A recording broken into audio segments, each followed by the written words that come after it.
CBSE words में आपका स्वागत है। तो हम पढ़ रहे थे क्लास 11 फिजिक्स का थर्ड चैप्टर जिसका नाम है motion in a straight line. पिछली वीडियो में हमने काइनेमेटिक इक्वेशंस डिराइव की थी फॉर यूनिफॉर्मली एसेलरेटेड मोशन बिना कैलकुलस का यूज़ किए हुए।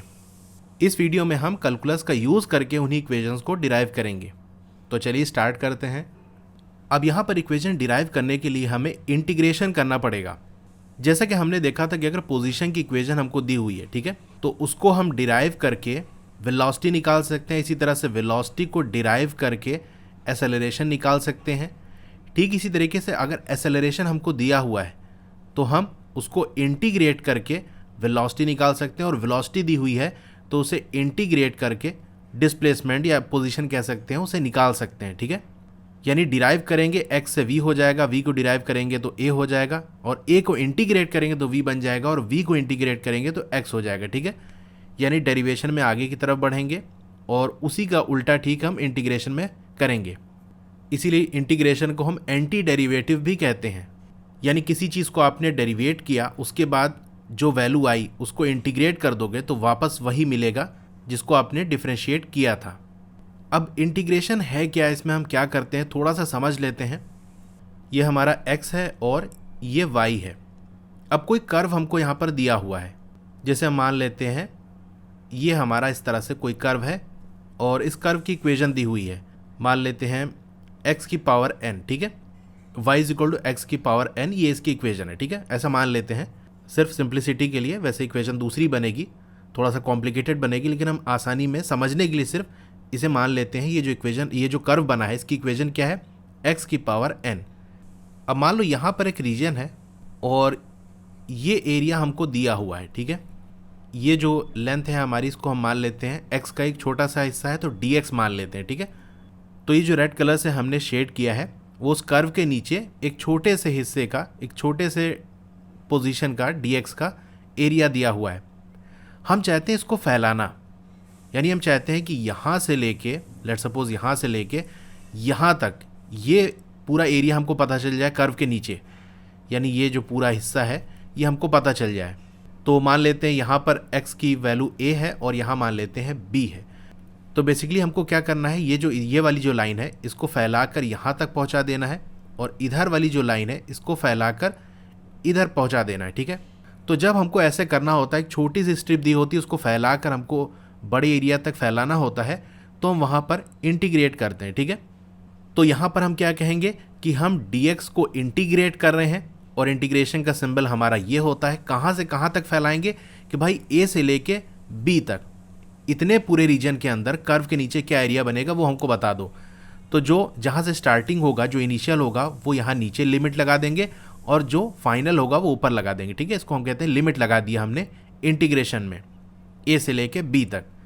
तो ये एक बेसिक सा इंट्रोडक्शन हो गया व्हाट इज़ इंटीग्रेशन, ताकि आपको समझ में आए कि हम यहाँ पर क्या कर रहे हैं, जो लिमिट्स है वो क्या है, कहाँ से लेके कहाँ तक।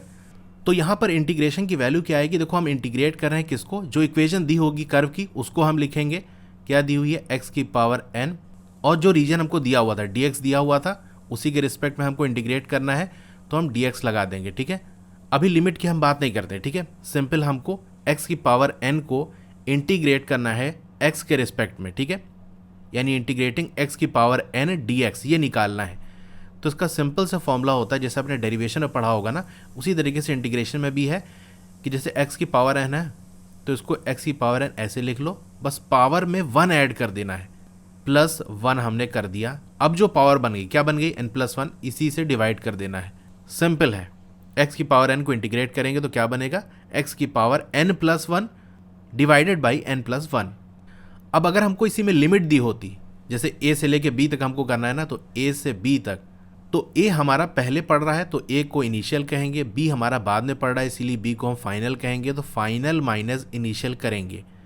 कैसे करेंगे, फिर यहाँ पर भी हम इस तरह से ऐसे ब्रैकेट लगा देंगे और लिमिट लिख देंगे, यानी ये a से लेके b तक। तो फाइनल वाली वैल्यू पहले पुट करेंगे, इनिशियल वाली बाद में, यानी x की जगह एक बार हम b पुट करेंगे और एक बार a पुट करेंगे। तो अगर b पुट करेंगे तो क्या आ जाएगा, b की power n+1 divided by n+1। एक बार a पुट कर देंगे x की जगह तो क्या हो जाएगा, a की power n+1 divided by n+1। इन दोनों वैल्यूज़ को माइनस कर देंगे, ठीक है, यानी फाइनल वाली वैल्यू माइनस इनिशियल कर देंगे। तो ये हमारा लिमिट लगाने पे इस तरह से इंटीग्रेशन की वैल्यू आ जाएगी। एक तो ये हो गया।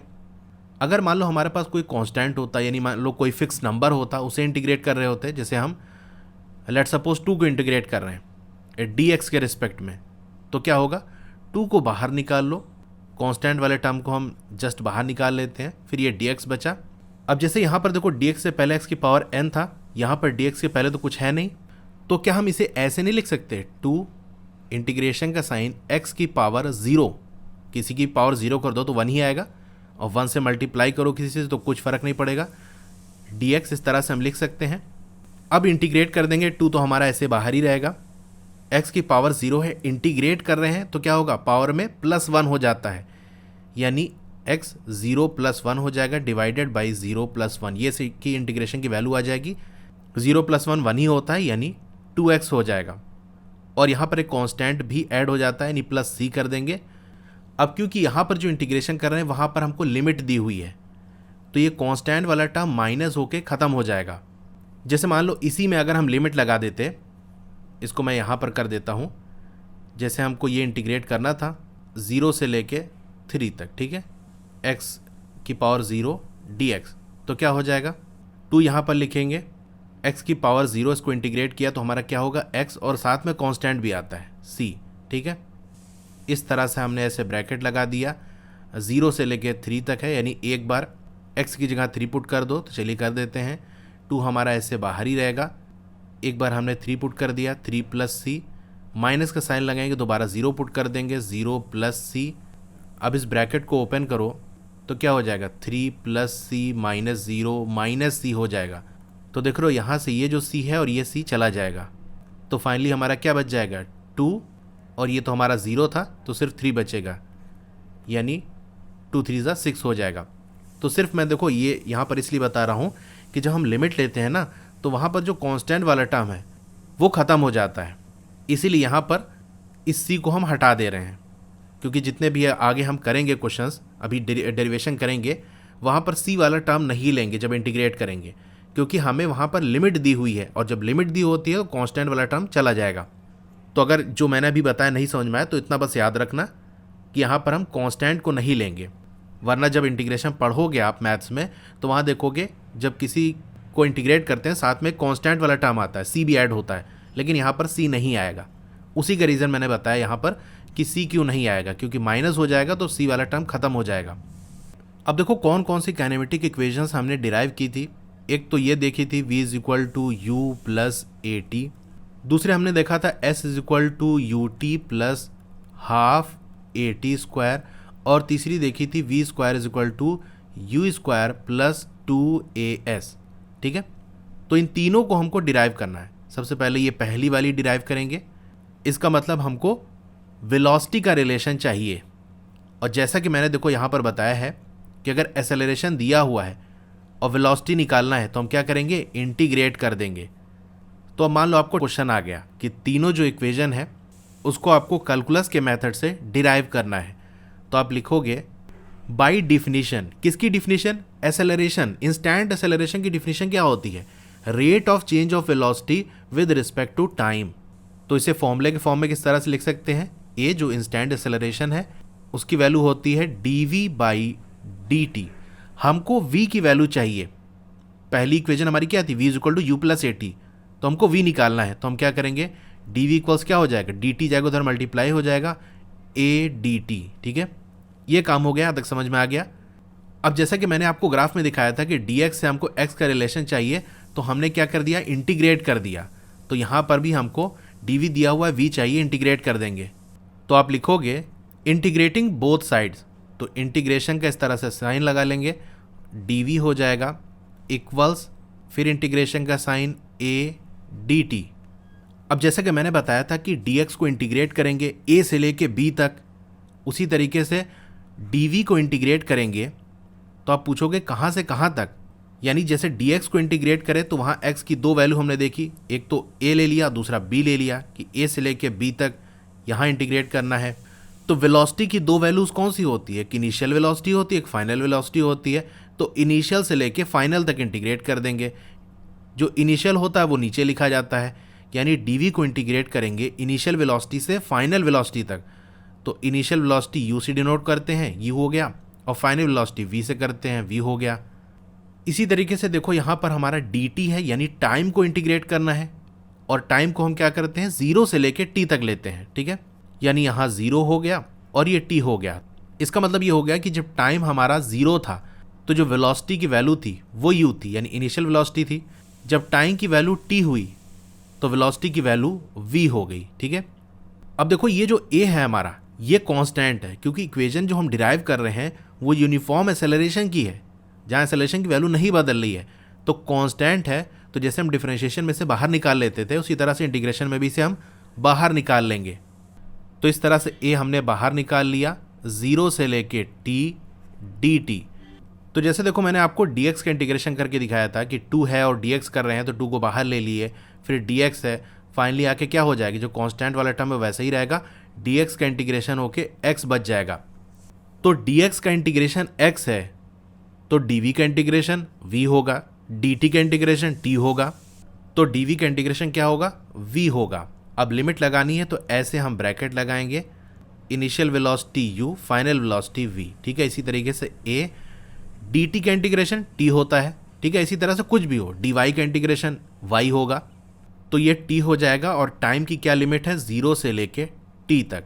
जैसे मैंने बताया कि एक बार फाइनल वाली वैल्यू रखेंगे, एक बार इनिशियल वाली वैल्यू रखेंगे, बीच में माइनस का साइन लगा देंगे, यानी एक बार इस v की जगह ये v पुट करेंगे, एक बार इस v की जगह u पुट करेंगे। इसी तरीके से टाइम में यहाँ जो t दिया हुआ है इसकी जगह एक बार t पुट करेंगे, एक बार ये नीचे वाली जो लिमिट है इनिशियल वाली 0 पुट करेंगे।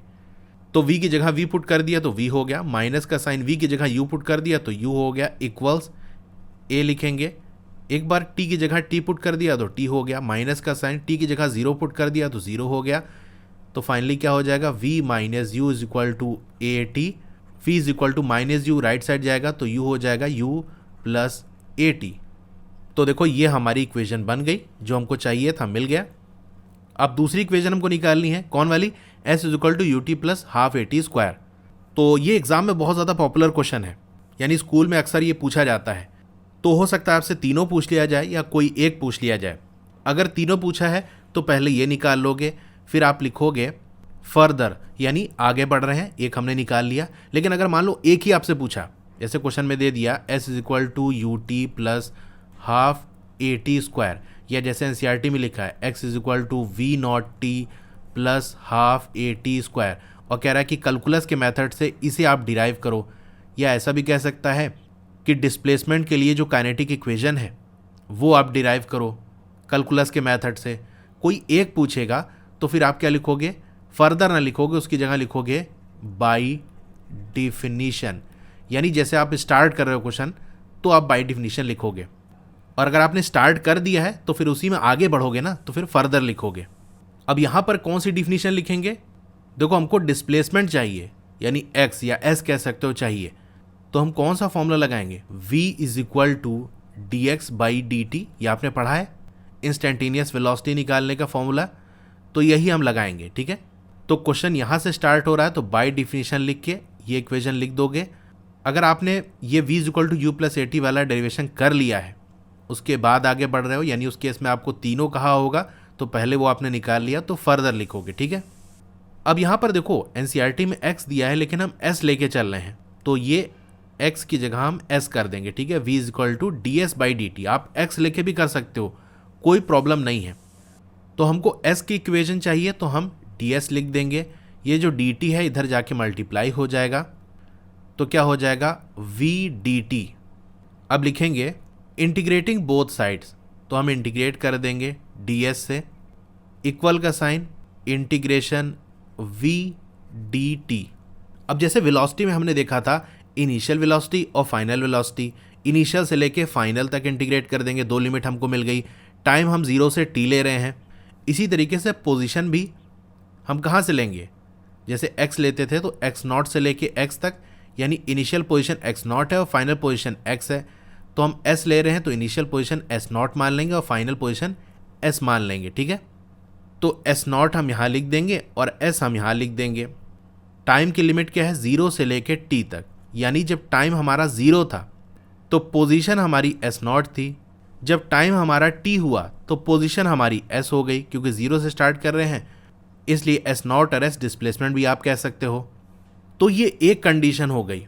अगर आप ये मान के सॉल्व करते हो कि जब टाइम हमारा 0 है तो डिस्प्लेसमेंट भी 0 है, या कह सकते हो पोजीशन भी 0 है, और जब टाइम हमारा टी हुआ तो पोजीशन कोई एस हो गई, तो वहाँ पर लिमिट चेंज हो जाएगी पोजीशन वाली, यानी डी एस। और टाइम जब 0 था तो पोजीशन 0 आपने मानी है, और जब टाइम टी था पोजीशन आपने एस मानी है, तो 0 से लेके एस तक हो जाएगा। अगर आपसे कुछ नहीं कहा गया कि जब टाइम 0 था तो पोजीशन 0 थी या कोई पोजीशन थी उसकी एस नॉट, तो आप क्या करोगे, एस नॉट मान के चलोगे, यानी ये मान के चलो कि जब हमारा टाइम 0 है तो उसका डिस्प्लेसमेंट कोई एस नॉट रहा होगा। लेकिन अगर आपसे कह दिया है, मान लो डेरिवेशन आपको करने को कहा और उसमें कह दिया कि जब टाइम हमारा 0 था तो जो पोजीशन थी या डिस्प्लेसमेंट था वो 0 था, तो आप लिमिट कहाँ से कहाँ तक लोगे, 0 से लेके एस तक लोगे। अगर कुछ नहीं कहा तो जैसा हम यहाँ कर रहे हैं वैसा ही करेंगे। तो डी का इंटीग्रेशन v होता है, dt का इंटीग्रेशन t होता है, ds का इंटीग्रेशन क्या होगा, s होगा। ऐसे हम लिमिट लगा देंगे s नॉट से लेके s तक। यहाँ पर v है, v को हम बाहर निकाल लेंगे तो क्या हो जाएगा, 0 से लेके t। dt का इंटीग्रेशन क्या होता है, t होता है, तो v हो जाएगा। ऐसे हमारा t हो जाएगा, लिमिट 0 से t। क्या ये सही है? तो भाई ये सही नहीं है, ये जो पूरी कहानी मैंने लिखी ये गलत है। क्यों गलत है? गलती देखो कहाँ हुई, हमने v को बाहर निकाल लिया। भाई v को बाहर कैसे निकाल सकते हो? आप कहोगे a तो हमने बाहर निकाला था, पहली वाली इक्वेशन डिराइव की थी, तो a बाहर इसलिए निकाला था क्योंकि a की वैल्यू कांस्टेंट है। a की वैल्यू कांस्टेंट है, इनिशियल वेलोसिटी यानी मोशन जो स्टार्ट हुआ है तो स्टार्टिंग में जो वेलोसिटी रही होगी वो तो फिक्स रही होगी, लेकिन जो फाइनल वेलोसिटी है वो टाइम पे डिपेंड कर रही है, क्योंकि रिलेशन हमने क्या निकाला है, v is equal to u plus a t. v की वैल्यू किस पे डिपेंड कर रही है, टाइम पे डिपेंड कर रही है। a तो भले ही हमारा फिक्स है, u भले ही हमारा फिक्स है, लेकिन टाइम की वैल्यू अलग होगी तो v की वैल्यू अलग हो जाएगी। तो v हमारा कांस्टेंट नहीं है। जैसे मान लो u को हम 3 ले लेते हैं, ठीक है, और a को हम 10 ले लेते हैं, तो हमारा रिलेशन क्या हो जाएगा, v is equal to 3 plus 10t। अगर टाइम की वैल्यू हम 0 रख दें, t इज इक्वल टू 0, तो वेलोसिटी क्या हो जाएगी, 3 हो जाएगी। अगर t की वैल्यू 1 रख दें तो v की वैल्यू क्या हो जाएगी, 13 हो जाएगी। तो देख रहे हो v की वैल्यू चेंज हो रही है, v कांस्टेंट नहीं है। अगर कांस्टेंट होता है तभी हम इंटीग्रेशन से बाहर निकालते हैं, तो बाहर नहीं निकालेंगे तो भैया क्या करेंगे हम, तो करेंगे ये कि v का हमको फॉर्मूला मालूम है, u प्लस ए टी, उसी को रख देंगे। तो चलिए हम कर लेते हैं, यानी हम ds को इंटीग्रेट करेंगे, लिमिट हमने लगा दी s नॉट से लेके s तक, और यहाँ पर इंटीग्रेशन का साइन 0 से लेके t तक, v की जगह हम क्या करेंगे, u प्लस ए टी, ठीक है, dt। अब जैसे कि हमने डिफ्रेंशिएशन में किया था कि जैसे मान लो a प्लस बी है और बाहर c है, तो क्या होता है, एक बार c a से मल्टीप्लाई हो जाता है, दोबारा c b से मल्टीप्लाई हो जाता है, बीच में प्लस का साइन आता है। ठीक इसी तरह से इंटीग्रेशन का भी हो जाएगा, यानी एक बार u का इंटीग्रेशन हो जाएगा 0 से लेके t u dt, ठीक है, dt देखो अंदर जाके ऐसे मल्टीप्लाई हो जाएगा, प्लस का साइन, फिर इंटीग्रेशन करेंगे 0 से t, इस बार क्या हो जाएगा ए टी डी टी। अब u हमारा कांस्टेंट है, इनिशियल वेलोसिटी तो फिक्स है, तो इसको हम बाहर निकाल लेंगे और इस तरह से हम लिख लेंगे, प्लस का साइन, a यहाँ पर कांस्टेंट है, a को बाहर निकाल लो, t कांस्टेंट नहीं है, t तो वेरिएबल है, टाइम की वैल्यू बदल ली है 0 से लेके t तक, तो t हमारा फिर अंदर ही रहेगा और dt हो जाएगा, लिमिट लगा देंगे 0 से लेके t तक, ठीक है। अब यहाँ पर आप इंटीग्रेट कर सकते हो, ds का इंटीग्रेशन s होता है, लिमिट लगा दो s नॉट से लेके s तक, dt का इंटीग्रेशन t होता है, u तो हमारा बाहर ही है तो t लिखेंगे और लिमिट हमारी क्या है 0 से लेके t तक, प्लस a हमारा बाहर ही रहेगा। t का इंटीग्रेशन क्या होगा, तो देखो स्टार्टिंग में मैंने x की पावर n का इंटीग्रेशन x के रिस्पेक्ट में करके दिखाया था। क्या होता है, जो पावर होती है उसमें हम +1 कर देते हैं और जो पावर बनी उसी से डिवाइड कर देते हैं और लिमिट लगा देते हैं। तो देखो हम यहाँ पर t को इंटीग्रेट कर रहे हैं dt से, t की पावर 1 है तो 1 + 1 हो जाएगा, यानी t स्क्वायर, और जो पावर बनी उसी से डिवाइड कर दो, तो यहाँ भी वही कहानी हो जाएगी, t स्क्वायर डिवाइडेड बाई 2, और यहाँ जो लिमिट है वो हम लगा देंगे 0 से लेके t तक। अब फाइनल वाली वैल्यू पहले रख देंगे, यानी s माइनस s नॉट हो जाएगा, इक्वल्स u हो गया टी माइनस 0 हो गया, यानी एक बार टी की जगह टी पुट कर देंगे, जो ऊपर वाली वैल्यू है उसको पहले पुट करेंगे, फिर माइनस का साइन, फिर जो नीचे वाली लिमिट है उसको पुट करेंगे। तो एक बार टी पुट कर दिया माइनस साइन, फिर टी की जगह 0 पुट कर दिया, प्लस ए, यहाँ पर देखो टी स्क्वायर बाई 2, यहाँ पर एक बार टी पुट कर देंगे, तो टी की जगह टी पुट करोगे तो टी ही आएगा, टी स्क्वायर बाई 2, माइनस का साइन लगाएंगे, नीचे वाली लिमिट क्या है हमारी, देखो 0 है, तो 0 पुट कर देंगे, टी की जगह 0 पुट कर दोगे तो 0 ही हो जाएगा, ये पूरा 0 डिवाइडेड बाई 0 ही होता है, ठीक है। तो ये हो गया। अब s माइनस एस नॉट हो गया, यहाँ ये यू टी हो गया, प्लस डिवाइडेड बाई 2 है, इसको अगर हम ऐसे हाफ कर लें और a अंदर क्या है, टी स्क्वायर है, ठीक है, टी स्क्वायर हो गया। अब ये s हो गया, minus s not right side चला जाएगा, तो क्या हो जाएगा, S not plus you t plus half a t square. तो देखो हमारी ये इक्वेशन डिराइव हो गई, यही हमको चाहिए था। और जैसे मैंने बताया, अगर टाइम इज इक्वल टू 0 पर जो पोजीशन है वो एस नॉट ना होती बल्कि 0 होती, तो एस नॉट की जगह 0 रख दो, उस केस में इक्वेशन क्या बन जाएगी, s is equal to u t plus half a t square, ठीक है। तो ये निकाल सकते हो, लेकिन अगर आपसे कुछ नहीं कहा गया है तो यही वाली इक्वेशन डिराइव करोगे, क्योंकि एनसीईआरटी में आपको यही इक्वेशन दी हुई है, ठीक है। तो हमने 2 इक्वेशन डिराइव कर ली, अब एक फाइनल इक्वेशन है उसको भी डिराइव कर लेते हैं। तो फाइनल वाली इक्वेशन कौन सी है, v square is equal to u square plus 2as, ये हमको चाहिए। अब कैसे इंटीग्रेट करेंगे, आप कहोगे कि v हमको चाहिए ना, तो v का हमको मालूम है, a is equal to d v by d t, ये रिलेशन लगा देंगे। लेकिन देखो प्रॉब्लम ये है कि हमारा dt आएगा, और dt है जब इंटीग्रेट होगा तो वहाँ टाइम वाला टर्म देगा, लेकिन हमारी ये इक्वेशन के अंदर टाइम वाला टर्म नहीं है। तो हम चाहते हैं ये टाइम वाला टर्म हट जाए। तो हम क्या कर सकते हैं, क्या हम ये कर सकते हैं कि अगर हम ds डिवाइडेड बाई ds कर दें तो कोई फ़र्क पड़ेगा, कुछ नहीं पड़ेगा। और इसको थोड़ा सा इधर उधर हम कर लें, यानी dv को इसके नीचे एक ds ले आते हैं, multiply by ds by dt। अगर हम ऐसा कर लें तो कोई प्रॉब्लम होगी नहीं, क्योंकि ये ds और ds तो अगर हम हटाना चाहें तो ये कैंसिल आउट हो जाएगा, और फिर वही dv बाई dt बच जाएगा। तो इस तरह से इसे लिखा जा सकता है। तो यही काम हम करेंगे। आप लिखोगे वी कैन राइट, और वी कैन राइट ये आप कब लिखोगे, जब आपको तीनों डिराइव करने को कहा गया होगा और आप 2 डिराइव कर लिए, अब उसके बाद तीसरे की तरफ बढ़ रहे हो, तब आप ये लिखोगे। अगर आपको क्वेश्चन में सिर्फ एक ही डिराइव करने को कहा है, यानी v square is equal to u square plus 2as, इसी को डिराइव करना है, यानी वहीं से आपको क्वेश्चन स्टार्ट हो रहा है, तो आप लिखोगे बाई डिफिनीशन, और बाई डिफिनीशन लिख के फिर आप क्या लिखोगे, a is equal to d v by d t. ये आप जानते हो, इसको हम क्या लिख सकते हैं, अभी मैंने बताया d v by d s कर लो, multiply by d s by d t कर लो। अब जानते हो v is equal to d x by d t, लेकिन x की जगह हम क्या कर रहे हैं, s ले रहे हैं, तो हम लिख सकते हैं d s by d t. तो d s by d t की जगह v लिख सकते हैं, यही हम काम करेंगे, यानी a इज इक्वल टू ये जो हमारा D s by d T है इसकी जगह v रख दो, तो v हो गया d v by d s हो गया। अब हमको v का रिलेशन चाहिए ना, तो v डी वी एक तरफ कर लेंगे और डी एस और a इधर जाके मल्टीप्लाई हो जाएगा, यानी a डी एस हो जाएगा। फिर आप लिखोगे इंटीग्रेटिंग बोथ साइड्स, इंटीग्रेशन का साइन लगा लेंगे, v डी वी हो जाएगा equals integration a D S. Velocity को कहाँ से कहाँ तक इंटीग्रेट करेंगे, इनिशियल से फाइनल तक। इनिशियल हमारी u है, फाइनल हमारी v है। डी एस को कहाँ तक इंटीग्रेट करेंगे, इनिशियल जो पोजीशन थी हमारी s नॉट, वहाँ से लेके s तक, ठीक है।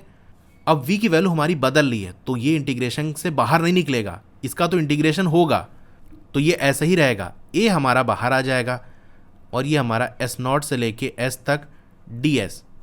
अब v का इंटीग्रेशन क्या होता है, v की पावर 1 है, तो 1 उसमें हम पावर में 1 ऐड कर देते हैं, 1 + 1 2 हो जाएगा, यानी ये बेसिकली v स्क्वायर जो पावर रहती है वही डिवाइड हो जाती है, और फिर हम यहाँ पर लिमिट लगा देंगे u से लेके v तक इक्वल्स a ds का इंटीग्रेशन s होता है, लिमिट लगा देंगे कहाँ से कहाँ तक, s नॉट से लेके s तक। एक बार v की जगह v पुट कर दो तो क्या हो जाएगा, v स्क्वायर बाई 2, दोबारा v की जगह पहले माइनस साइन लगा देंगे, दोबारा v की जगह u पुट कर दो तो आपका u स्क्वायर हो जाएगा डिवाइडेड बाई 2 इक्वल्स a, एक बार s की जगह s पुट कर दो, दोबारा माइनस साइन लगा के s की जगह s नॉट पुट कर दो, ठीक है। अब ये 2 कॉमन लेके उधर जाके मल्टीप्लाई हो जाएगा, तो बेसिकली क्या हो जाएगा, v square minus u square is equal to 2as minus s naught, ठीक है। अब minus u square right side जाएगा तो क्या हो जाएगा, v square equals u square plus 2as minus s naught. तो देखो ये हमारी जनरल इक्वेशन बन गई। इसी में अगर हमारा एस नॉट की जगह 0 होता तो हमारा रिलेशन क्या बन जाता, v square is equal to u square plus 2as हो जाता। ठीक है, तो आपसे जब तक ना कहा जाए कि टाइम इज इक्वल टू 0 पे पोजीशन 0 है, तब तक आप यही वाली डिराइव करोगे। ठीक है, तो हमने ये सब डिराइव कर लिया। अब यहाँ आगे क्या कह रहा है, the advantage of this method is that it can be used for motion with non uniform acceleration also. तो ये वाला जो मेथड है, कैलकुलस वाला मेथड जो इंटीग्रेट करके हमने इक्वेशन निकाली, वो हम नॉन यूनिफॉर्म एक्सेलरेशन के केस में भी निकाल सकते हैं। यानी अगर एक्सेलरेशन हमारा कांस्टेंट नहीं है, उसकी वैल्यू बदल रही है, फिर भी उसके लिए हम रिलेशन बना सकते हैं। दूसरा रिलेशन बनेगा, लेकिन कैलकुलस का यूज़ करके हम वो रिलेशन भी, वो इक्वेशन भी बना सकते हैं। तो ये जो टॉपिक था आज का, वो बहुत इंपॉर्टेंट था, क्योंकि यहाँ से क्वेश्चन मान के चलो आते ही आते हैं। कैलकुलस के मेथड से आपको तीनों इक्वेशन डिराइव करने को कहा जाता है। तो इस वीडियो में हम यहीं तक रखते हैं। और भी जो वीडियोस हैं पहले अपलोड हो चुकी हैं, आगे जो होंगी वो सब प्लेलिस्ट विजिट करके देख सकते हो। चैप्टर वाइज प्लेलिस्ट का लिंक आपको डिस्क्रिप्शन में मिल जाएगा। तो आपको ये वीडियो कैसी लगी कमेंट करके ज़रूर बताइए। अच्छी लगी हो तो लाइक करिए, और अगर आप चैनल पर नए हैं तो सब्सक्राइब ज़रूर करिए। उसके बगल में एक बेल का आइकन होगा, उसको दबा के ऑल पे क्लिक कर देंगे तो जब भी नई वीडियो आएगी आपको मैसेज आ जाएगा। मिलते हैं फिर अगली वीडियो में। Thank you.